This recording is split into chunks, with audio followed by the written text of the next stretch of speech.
What's up everybody, Sean here and thank you for joining me today. So before we begin, let's first do a wristwatch check, and today I am wearing the Orient Star 200 meter diver, which I will be reviewing sometime in the future. But the real star of the show today is this green Orient Triton, which pairs pretty well with this lovely green jacket that my friends seem to think suit me very well for some strange reason. So today we have a watch that we've still yet to properly decide what to name it other than going by its reference number.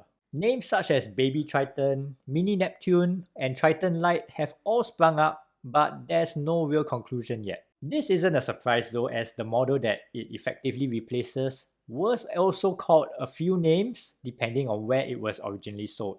I do however think that this watch is in fact its own creation, and although it does replace the now discontinued Triton or Neptune, it's not meant to be an evolution of it, and I will explain why in this review. This watch comes in at a case size of 43.4mm, a lug-to-lug distance of 51mm, a lug width of 22mm, and a lower thickness of 12.8mm. The case is made of bronze-plated stainless steel with a screw-down case back that is not plated, and it features a sapphire glass. We also have the caliber F6722 movement, Orient's own automatic in-house movement that features hacking and hand winding, with a power reserve of 40 hours and a beat rate of 3 Hz, 22 joules, and a water resistance of 200 meters. This watch is being sold at a list price of 569 Singapore dollars. So the main difference between this new model and the previous Triton is that you now get a thinner case and a lower price at the expense of losing the power reserve indicator,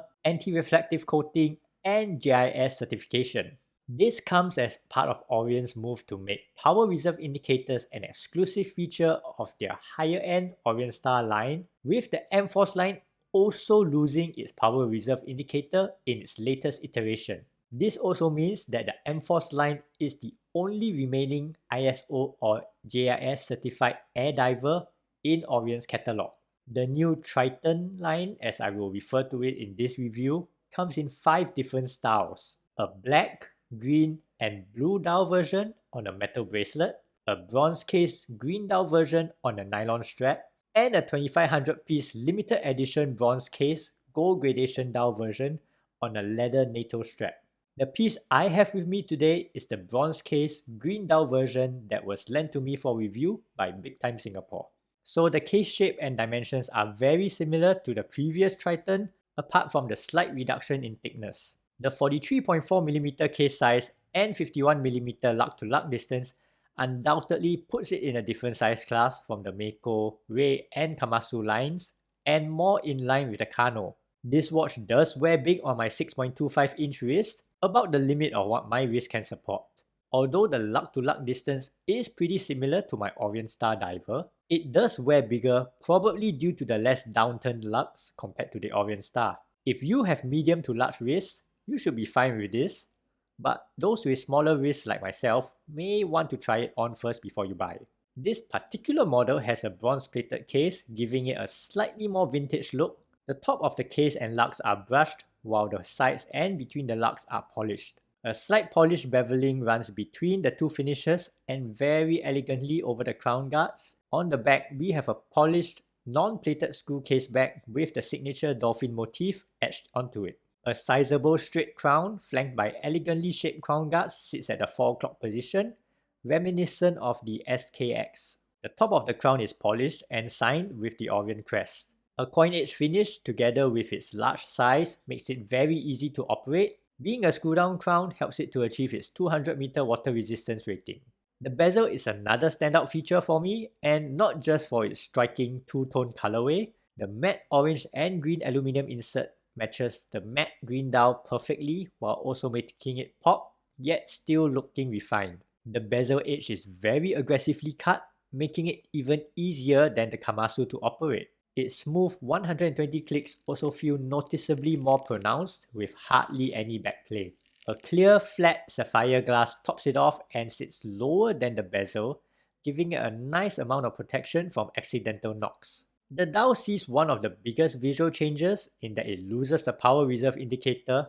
Now, this may be disappointing to some people, but I actually think the dial looks much cleaner and deeper without it. The applied indices remain the same, with round markers throughout and tapered rectangles at the 3, 6 and 9 o'clock position, and a triangle marking 12 o'clock. A plain cut-out date window follows the crown at 4 o'clock, cutting halfway into the marker. The three-hand design is the same sword and arrow hands as the old Triton, and is also very similar to the Kamasu, just with a different finish. The flat matte green dial is simple in a brilliant way, as it really allows the hands and indices to stand out and gives a nice depth to the watch. This time, the chapter ring is also printed flat onto the dial, and we no longer have the angled chapter ring of the previous Triton. The lack of a power reserve indicator leaves space for the Orient crest to be printed beneath the 12 o'clock marker with a single line of automatic text below. Another 2 lines of water resistant and 20 bar text are printed above the 6 o'clock marker, completing the roomy look of this dial. Lume on this piece is impressive. Covering all indices and hands, it appears closer to the type of lume that I find on the Orient Star than on the Kamasu. Overall, the dial is highly legible in both light and dark conditions. For this series, Orient has put in their new generation caliber F6722 movement in place of the 40N5A movement found in the previous model. That is not to say that the new movement is better than the previous one, as it does lose the power reserve indicator. This new movement, however, does put it in line with the rest of the refreshed Orient lineup in their efforts to clearly differentiate the Orient Star line from the regular Orients. The F6722 and its variants have proven to be solid performers and offer self-winding, hand-winding, hacking, and a 40-hour power reserve, while also being durable enough to be used in the ISO-rated M-Force line. Orient states an accuracy of -15 to +25 seconds per day, but it's not uncommon to find them running well within this range. This model comes on a green nylon strap with matching bronze hardware and a signed Orient buckle. I originally thought that they had simply reused the same green nylon strap and PVD hardware that came with my Orient Defender 2, but was pleasantly surprised when I found that the color of the hardware was in fact different. It may seem like a small thing, but it's nice to see that these details are being taken care of at this price range. The nylon strap is comfortable enough for everyday wear, and although not the highest quality around, you certainly won't be rushing out to buy a replacement right away. So on the surface, this new Triton may seem like a step backwards given that it loses some of the key features that the previous one had. However, upon closer inspection, I feel that Orient is just simply trying to clean up their product lines and differentiate more clearly between their various tiers. For Orient's latest dive watches, we now just need to choose between 2 different size categories, each one having an entry-level model and a middle tier model. So we have the smaller size Mako and Ray line, which then steps up to the Kamasu, and then we have the larger Kano line, which then steps up to the Triton.